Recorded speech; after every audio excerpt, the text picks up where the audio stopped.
This is just a short blip from my life, but I figured it's one of the creepier moments I've had. To give perspective, this happened last year in the summer in a really small town where I rent a house for college. My only neighbours are a really old woman who never leaves her house to my right, the farmer's co-op to my left, and a trucker who is rarely home across the street from me. I suppose it's worth mentioning too that this tiny gathering of houses has a disproportionately high meth problem. Anyway, on to the weird. When this happened, I was working graveyard shifts full time. This means that I slept all day until I had to get ready for work, and when I wasn't working, I was up all night. Cut to me sleeping like the dead around 9:30 a.m. with my trusty roommate and best friend curled up in a big white fluff behind my legs. The curtains I use in my bedroom are those that were there when I moved in, effectively blackout curtains. So I'm just laying there when I hear someone's finger tapping my bedroom window. This goes on for what feels like 10 minutes, though it was more like half that, but I freeze in my bed, my eyes snapped open, just listening. The husky at my side begins to snarl, which is very unlike him, and it stops after a moment. But I hear heavy footsteps walking away in the grass from my window slowly. Now, before you say it, yeah, I know, get up and see who it was.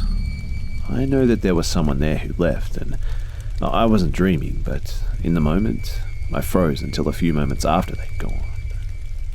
For the next couple of nights, my kid nephew, whom I'm very close with, I think more older sister than aunt, he's only 5 years younger, came to stay at my house ostensibly to play video games with me. I knew that he was doing this out of misplaced want to protect me, so I brought Mountain Dew and we just hung out. It's 2 nights later and about 10:45 when we're hanging out in my living room with the lights off, and he's animatedly explaining what he's about to do in this game when his head snaps to the left, looking dead on at the window. This lasts 5 minutes and he's off the couch and out the door. Shocked, I get up and follow after, but he's gone. A couple of minutes later, he's back, and I demand to know what the hell that was all about. I don't want to freak you out, but he trails off. I pin him with an expectant look, and he's out with it. Look, there was a man's face looking in the window, and I took after him, but he disappeared. I'm not sure how to process this, but decide to play it off and give him half-hearted grief for chasing after a strange guy at night alone. The night is strange after that too. We were both pretending not to be on edge, and since we had no description or property damage, cops weren't called. Stupid, I know. But the town is so small that there aren't local police, and you'd have to wait for troopers to show up. Adding to the unsettling feeling of the night, I get a call on my cell from a strange number, and here's how the call went. Hello? Hey, is Jess there? Who's this? Jess? Who wants to know? Who is this? At this point, I'm speaking in my take no shit voice because this guy sounds drunk and giddy, and he won't answer me and knows my first name. The kid is sitting across from me staring to see how this all goes, and there's a long pause. It's Danny. I'm super uncomfortable now. This is my landlord's husband, who I never interact with, who's calling me around midnight at this point, seemingly drunk, and I tell him no, Jess isn't here. I'm her friend house-sitting tonight. She just forgot her phone. He mumbles something under his breath about having a good night and just hangs up. And this was just one more off-putting moment to add to the already unsettled feeling. We lock up the house, double-check our locks, and just try to get some sleep. The next morning, I got up and got ready for the day and helped the kid pack his things. Again, we saw these things as creepy, but wrote them off as weird, small-town Scooby-Doo kind of bullshit. That is, until we got out to the car. I go to put my key in the ignition and it barely enters. I try again and adjust the wheel, whatever I can do to get it working, but nothing does. It's totally jammed. I call my dad and have him look at it since He's always been a tinkerer, and he takes the kid aside to seriously ask if he tried stealing the car, but the kid denied it vehemently, and we believed him. But someone had broken something metal off in my car's ignition, and hadn't stolen anything from inside of it. Yes, at this point, I did call the sheriff's department and started a paper trail. Things seemed to calm down after that. A sheriff drove by my house, and I thought it was enough to spook the spook. But now, I'm not so sure. Recently, I've moved up within my company and am now home a little after midnight every night.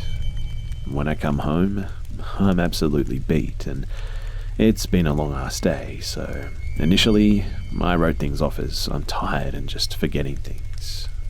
Forgetting moving things.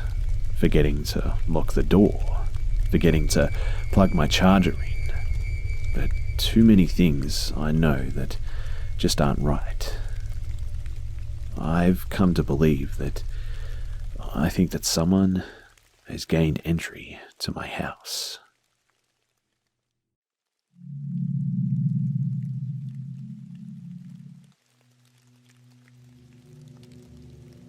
I used to live in a small town in Texas. My town was so small, in fact, that it wasn't so much a town as it was just a really big neighborhood with one gas station. My town wasn't completely finished. A lot of streets had empty lots and woods, even though the town was 60 years old, in fact. It was possible to walk onto a lot, head to the woods, and get lost if you didn't know exactly where you were going. And since we had deer and wild animals running around, it wasn't a good idea to go wandering. Know what I mean? My house was in the oldest part of this town. I lived on a circle. Yeah, a circle. My street was an actual circle that you could drive all the way around in. And what was weird about it was that my street had houses on all of the lots, but the houses on the inside of the circle, including mine, were the perimeter to about 2 acres of free woods. And it was so packed that you couldn't see through it. It was just something everyone knew about, but didn't talk about. Anyway, my school had a media class that you could take. The kind where they tell you to make short films and stuff. A bunch of my friends from the neighborhood and we were grouped together for one of these short film projects. Like idiots, we decided to do a short horror film based off the Blair Witch Project movie.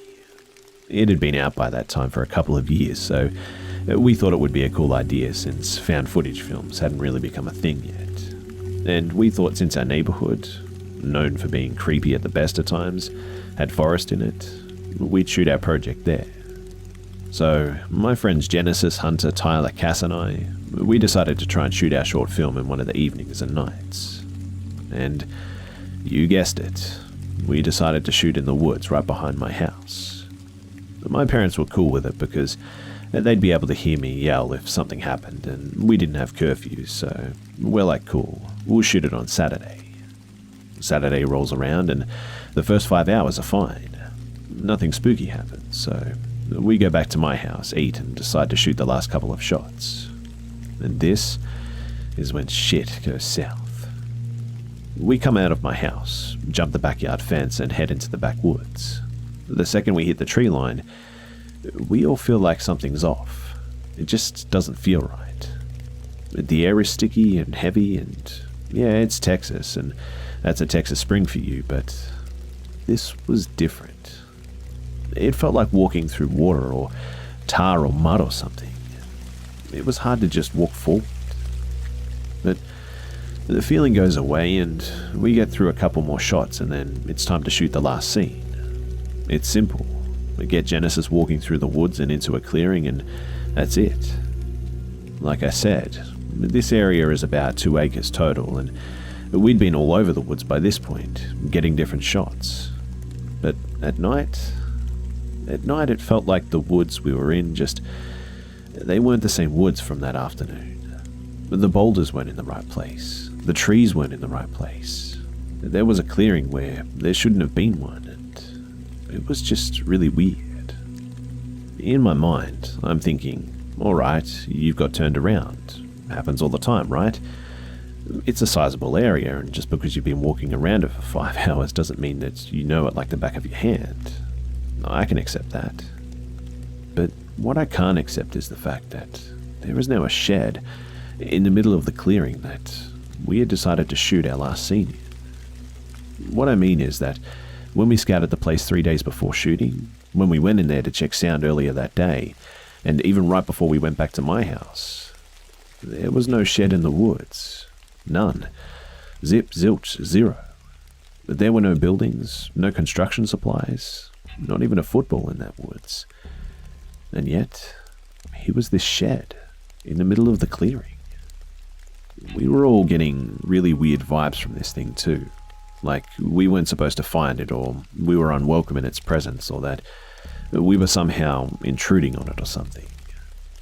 So the guys tell us to hang tight, that they're going to investigate, and I don't remember exactly what happened, but I remember them coming back and telling us that we had to check it out.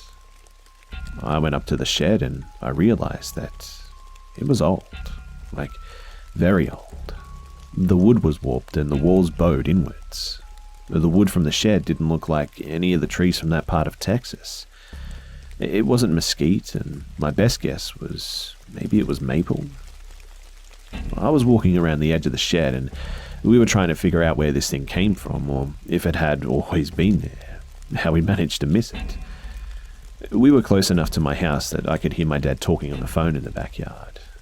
In fact, all we had to do was walk forward for a minute or two and we'd hit the backyard fence. And that's when I realized that this shed had no windows or doors. I told my friends and we looked for trapdoors or latches. Tyler even got on the roof of the shed to check for a way in.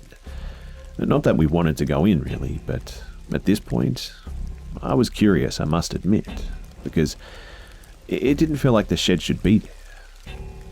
After looking for a while, we couldn't find any way into the shed, so we tried to figure out what to do.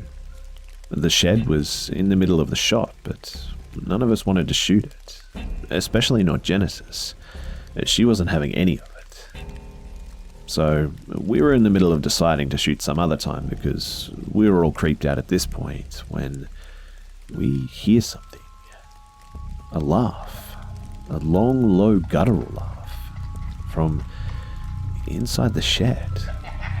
And then we hear 3 thuds. We were close enough to the shed too that we could see the wall shake, and we booked it out of there immediately. It took us less than 2 minutes to get back to my backyard, and at this point, you're probably thinking this either belongs in some sort of creepy fan fiction or we were high or something, and I don't blame you. I wouldn't believe it either if I hadn't been there. But I told my dad when we got back, who back then didn't believe in the paranormal or anything. It was still pretty early, about 10 p.m, so my dad goes into the house, gets his shotgun, goes to get our neighbor, a cop, who also gets his shotgun, and tells us to get inside, and they go into the woods with flashlights and everything. He was gone for a good 10 minutes, and when he got back, he told me that I'm not allowed to go back there anymore, and that we'd have to figure something else out for the final scene.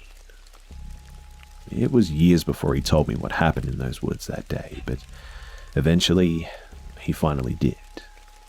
So, he and our neighbor found the shed, couldn't find a door, and heard the laughing too.